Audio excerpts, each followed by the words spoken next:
everyone. Good evening, good morning, whatever time you're seeing this video. Today I'll be taking a topic I call mental health versus mental illness, understanding the difference. Why are we taking this topic? We're taking this topic because as early years teachers, as carers, this topic is very essential to every one of us because there are some developmental delays that happens to children, and some of these children exhibit um, I don't want to say something that is related to psychosis. They exhibit something that is related to psychosis, especially children who have autism spectrum ASD and children who have ADHD, attention deficit hyperactivity disorder. They become so energetic, and some of them can be very, very severe. All of these developmental delays have mild, have average, and severe cases. So, in the case of the severe one, you will know that there is something abnormal happening, but we need to know the difference between the two. So mental health and mental illness are two terms that are often used interchangeably. You will often hear people, it's now a slang on social media, you hear people say, it's affecting my mental health. What it's doing is affecting my mental health. So, but they have distinct meanings. Distinct meanings. Mental health refers to a state of well-being in which an individual can cope with the demands of daily life. Every of our daily activities in life, we need to be mentally balanced to perform them. So in a situation where somebody is still mentally balanced, irrespective of the stress of traffic, of family life, of paying bills, of extended family demands, that individual is still able to cope, then the mental health is still okay. Now, while mental illness refers to a diagnosable condition that affects an individual's thoughts, feelings, and behaviors. Mental illness affects areas of the brain where we think, where we get impulses to do something. And once these areas are affected, in the physical, it will affect the human behavior. It will affect the human behavior. So now let's talk about mental health. What is mental health? Mental health refers to a state of well-being in which an individual can, number one, cope with the demands of daily life. That individual can take care of his or her daily activities without assistance. That's mental health. Number two, function effectively in their personal and professional lives. That person does not need assistance, supervision, checkmating in their daily life and in their professional lives. Maintain positive relationship with others. They can control their impulses when it comes to their relationship with others. When people are joking, they take it as a joke. When people are serious, they know that they are serious. They understand gesticulations, mannerisms, body language. They understand it. They don't lose their temperament when people are trying to joke with them. Now, maintain positive relationship with others and manage stress and adversity. Because every day, in our everyday life, there must be stress. Something must stress you. If cooking is not stressing you, NEPA took light is stressing you, the meat you put in the freezer is getting spoiled, the pepper is having a problem, these little things that looks minor causes us stress. You believe you have enough pepper in the freezer. to last you for a week.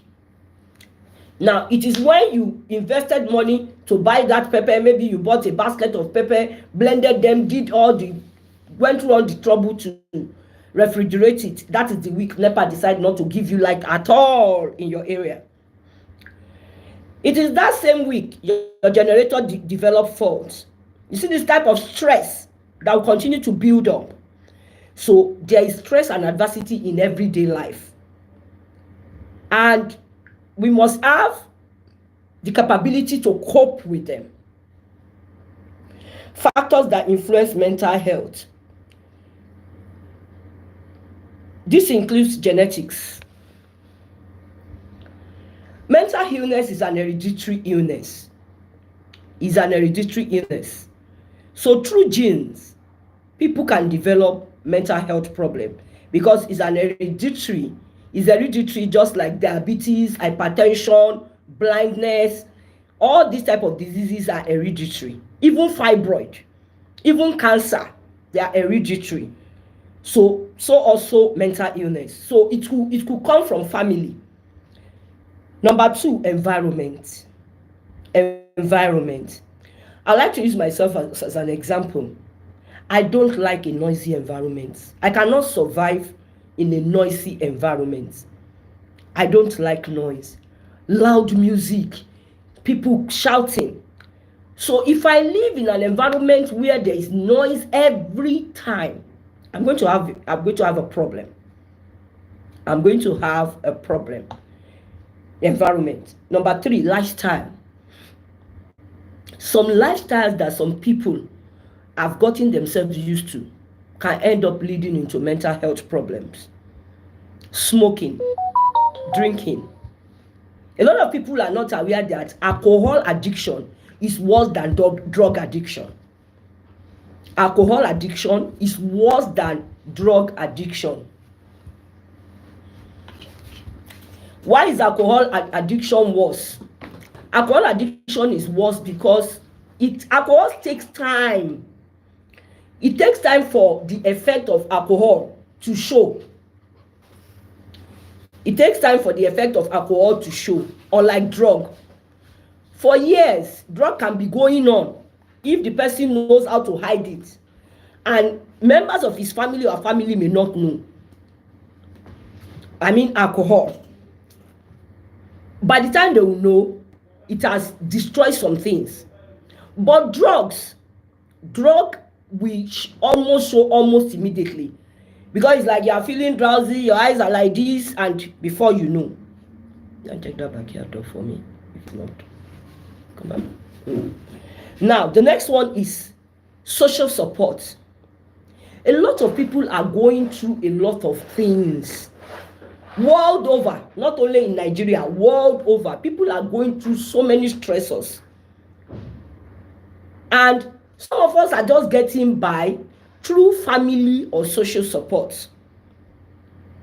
There are people who are not getting any support from anywhere. No family to support them, no friend, and they're having problem. This is why you see that we have more people in this country falling into depression, committing suicide, because there is nobody to support them. The next one is trauma and adversity. Trauma is happening. People are going through trauma. I was counseling a lady today. She had just been diagnosed to have a cancerous tumor in her arm.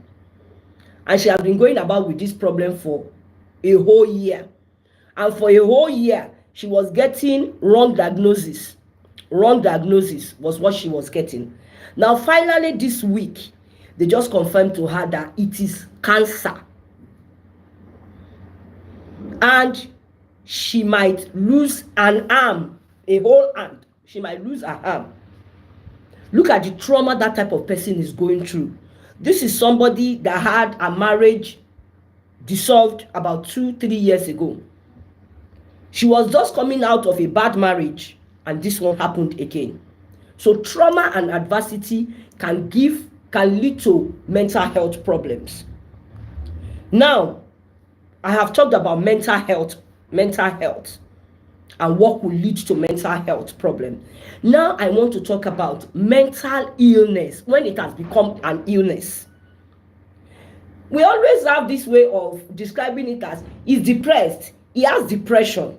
There is a difference between depression and mental illness.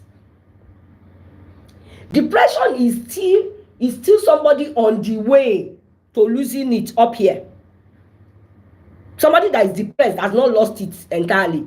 If that person gets support and help through family or friends, they can come over it. But when it has gotten to mental illness, it is no longer depression, it is mental illness. Now, mental illness refers to a diagnosable condition that affects an individual's thoughts, feelings, and behavior. Examples of mental illness include anxiety disorder. Some people cannot manage anxiety. Sorry, please, I have catarrh. Some people cannot manage anxiety. Maybe they are owing a large sum of money. Maybe they have a bill to pay. They will no longer sleep. What if they come today? What if this will happen? They can't manage it. And before you know, it will start affecting their sleep. They'll start having insomnia. They have so many things. And these things I'm talking to you about happens to children too. Because somebody might say, Mr. Badare, all of these things you are saying, how does it affect children?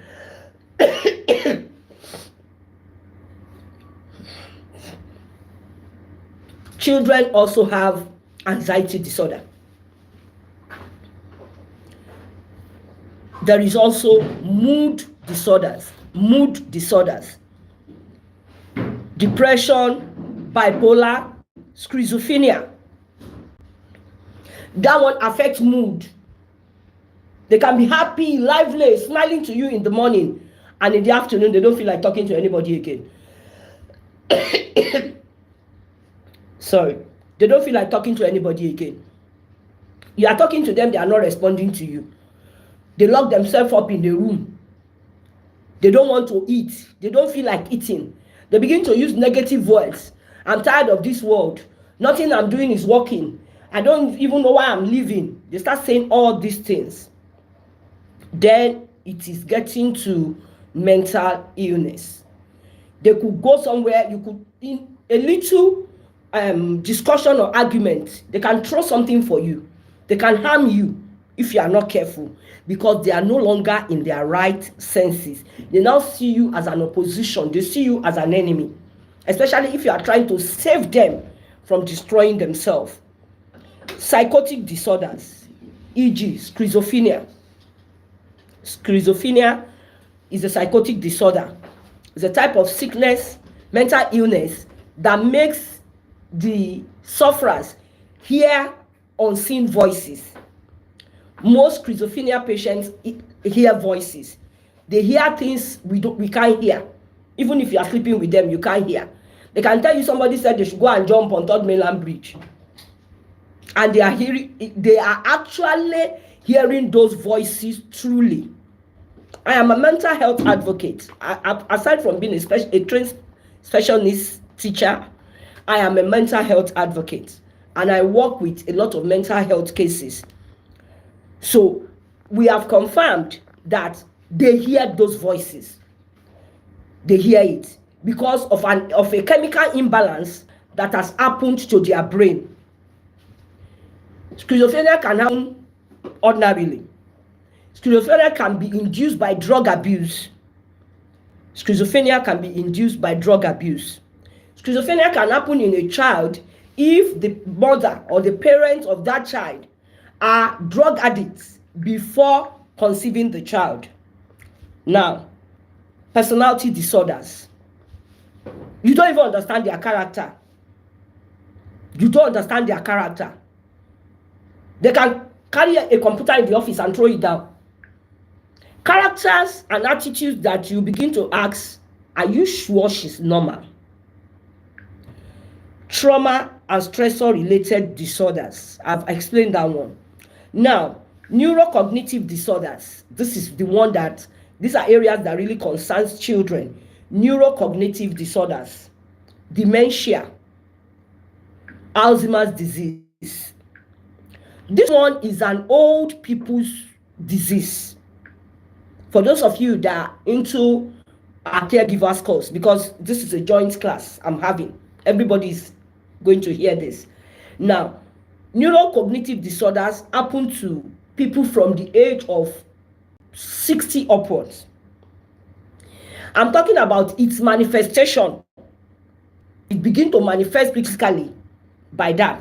But dementia, people who are going to suffer dementia in old age will actually start exhibiting it right from around the age of 45 years. And how do they exhibit it? What is the first sign? Memory loss. They keep money, they can't remember where they kept it. They keep key, they can't remember where they keep it. They're always looking for something. They're always confused.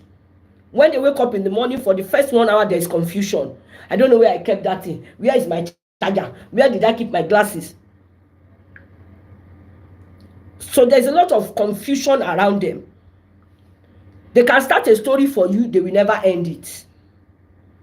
They can stand up and say they are going to Ikotun, they will take the bus that is going to Igondo. They might get to Igondo before they realize, it is an early onset of dementia. And gradually, as they get old, their memories of their past begins to wipe off. That is what Alzheimer's does. There are different types of dementia, but I'm going to be limiting my information today to dementia Alzheimer's. In the caregivers course, we will expand on it. Now, neurocognitive disorders, dementia, and other old age neurological problems. Now, what are neurocognitive disorders? I'm going to define it now, such as dementia and Alzheimer's disease. These are conditions that affect cognitive function. They can't learn. They can't learn anything.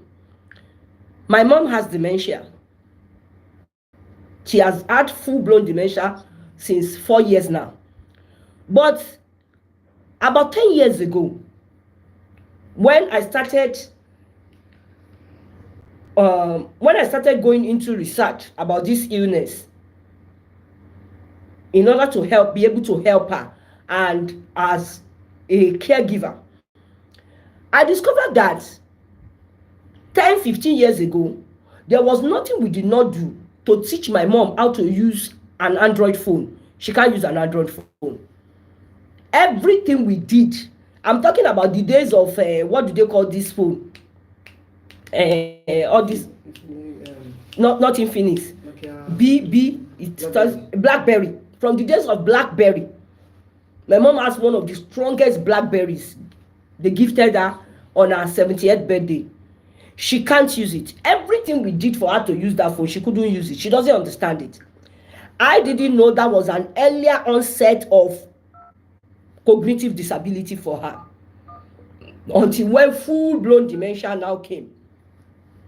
This includes memory, language, and problem-solving abilities. They're always in a fix. When you bring something that is too much, that is a bit complicated, they don't know how to go about it.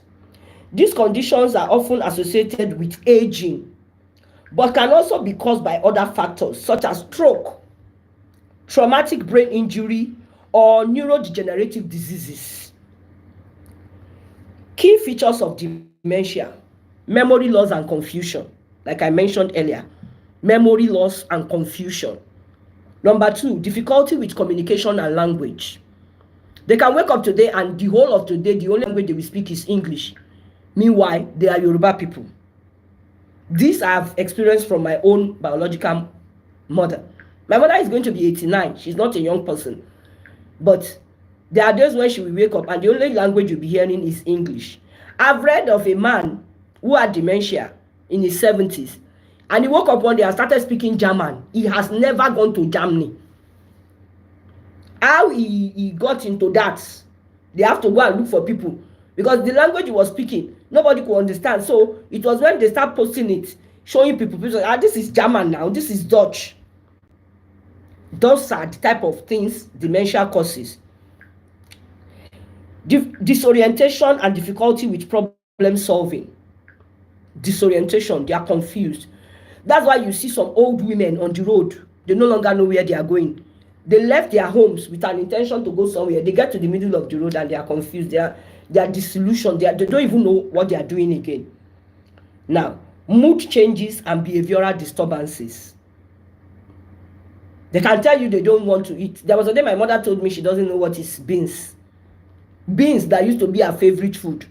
I cooked beans, I gave her. She said, what? She doesn't know what is beans. So she did not eat it. She did not eat it. It took a long time for her to start eating it. She said she does not know what is beans. She doesn't recognize it. She was not joking. She does not recognize it again. So I have to stop giving her. They lose memory of who their children are. Among my siblings now, I'm the only one that my mom still remembers and recognize. Because my sisters are not here. She doesn't even remember their name. She has lost memory of them. Now, old age neurological diseases are Alzheimer's, vascular dementia, Lewy body. I told you there are different types of dementia, but I'm not going to be defining them here. Lewy body dementia, frontotemporal dementia, Parkinson's disease, stroke, and cerebrovascular disease. Now, what are the implications? What are the implications for us as caregivers to children and to old people? Number one, understanding the complexities of dementia.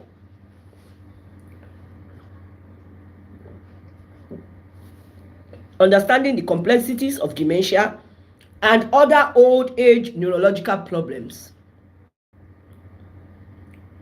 You see all those women they used to call witch when we were young. They say they stone a witch, they stone her to death. All those mama in the village that are unfortunate, they now tag them witch. They were not witches. They had dementia. They started saying things they should not say, and because of that, they tag them witch and they kill them. May God forgive those that have done these things. They had dementia. They lost their memory. They started talking incoherently. Now, developing person-centered care plans that address the unique needs and preference of each individual. Just like there is malaria, there is typhoid, there is jaundice. Every individual's illness looks and takes a different form. And the care you are going to give to that person as the teacher, as the nurse, should be centered around the problem of that person, not generalized. Now, providing education and support for families and caregivers. It is your role as a professional to provide support for children that are exhibiting this type of things. Collaborating with interdisciplinary teams to ensure comprehensive care. Now, what do we do with children that exhibit these mental health challenges? ADHD, attention deficit hyperactivity disorder, or ADD, attention deficit disorder. They are the main, and autism spectrum disorder, ASD. These are the main set of children that have neurodivergent brains. We call it neurodivergent, meaning their brain works differently from normal people's brain. They have neurodivergent brains. The way they think, their thought process, the way they feel, their sensory process is different from normal children. But the first thing for you to do as a teacher is to first identify the problem of the child.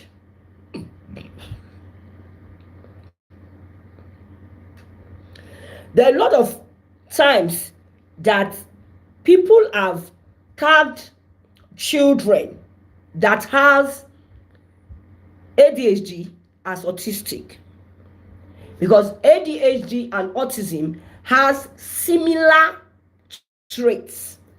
They have similar traits that makes them look as if they are the same, but they are not the same thing. So you must be able to know all the traits and symptoms of ADHD, all the traits and symptoms of ASD, autism, for you to know that, oh, this is ADHD, this is autism. There is also what we call comorbidity. Comorbidity in special needs education.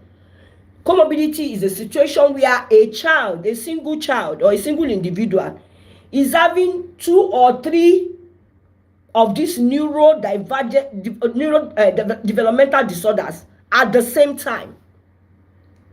You see traits of ASD in that child.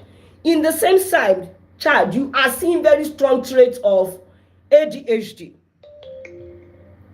And you are also seeing traits of Down syndrome. I have seen a child like that before. She has Down syndrome, she has ADHD, and she has autism. One child. Some of my teachers that went to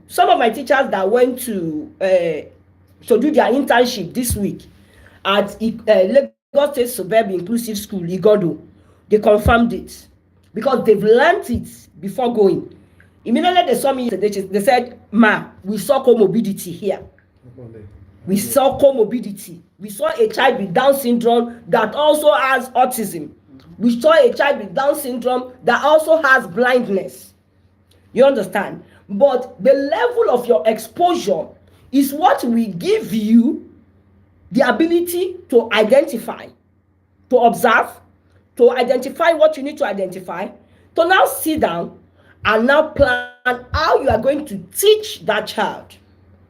Now, these people that went there were able to manage them because they did the full Montessori program, so they understand it. In this class now, we have those of you that are doing 3 months, that are doing 6 months, that are doing 1 year. So our information will not extend to some areas except for those that are doing full program. So I hope you understand.